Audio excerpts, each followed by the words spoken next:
Εγώ σταματάω. Νίκο, σταματάω εγώ στα 14. Μου λέει, όχι ένα αγόρι μου, εγώ έχω 19. Κερδίζω. Ωραία. Τα κλείνουμε τα χαρτιά. Είναι υποχρεωμένος, εάν θέλεις, να τα ανοίξεις τα χαρτιά. Έχω το δικαίωμα να δω τα χαρτιά. Ναι, βέβαια. Άντε καμίσου. Γιατί? Άντε καμίσου, μαλάκα. Αυτό το ίδιο πράγμα λέμε. Γιατί μπορεί να μην το πιστεύεις. Δύο χαρτιά έχει. Έχεις πασταλέμπρα, ρε μα. Εσύ έχεις 14. Αυτός έχει 19 και σου λέει χάνεις. Μαλάκα. Θα σε παίρνω 1000.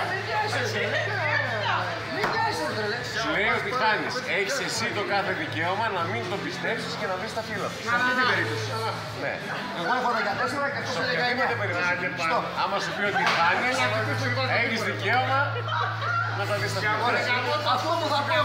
Αυτό που θα πω εγώ είναι τελείως διαφορετικό. Μαλάκα, στο YouTube πράγματι θα κάνετε.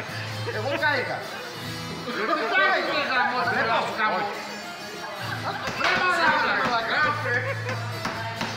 Αυτό δεν είναι τόση ώρα.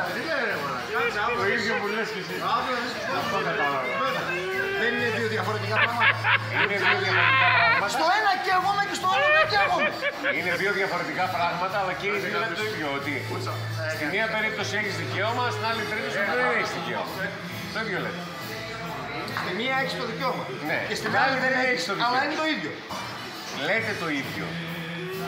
Όχι, Είναι το ίδιο. Όχι, δεν είναι το ίδιο. Δεν πρέπει να μπορεί να σε αναλάβω, ρε Κωστή. Αυτό πρέπει να τους εξηγήσω τόση ώρα. Ότι Λέτε δεν το είναι το ίδιο, ίδιο. αλλά δεν είναι το ίδιο. Είναι το ίδιο, αλλά δεν είναι το ίδιο. Λέτε το ίδιο. Λέτε το ίδιο, λέω. Δεν θα με Βέβαια. Λέτε το ίδιο και εσύ και αυτός, αλλά δεν είναι το ίδιο αυτό το πράγμα. Δηλαδή, στη μία περίπτωση έχεις δικαίωμα να τα δεις. Στην άλλη δεν έχεις. Στην άλλη δεν έχεις δικαίωμα να τα δεις. Αυτό λέω τόση ώρα. Καλά. Τι άκρε, μαλάκα. Πάμε ρε, έχει δίκιο.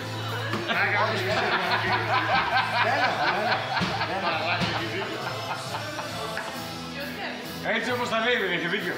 Σε πάλι επιμένει. Έτσι όπως τα λέω εγώ έχω δίκιο. Έχει δίκιο. Έτσι όπως τα λέει αυτός έχει και αυτός δίκιο.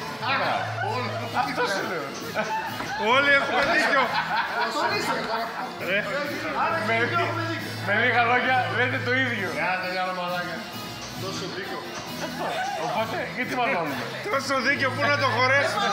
Τόσο δίκιο που να το χωρέσουμε. Βλέπετε εσείς να μαλώνετε. Γιατί μιλάμε. Μπράβο,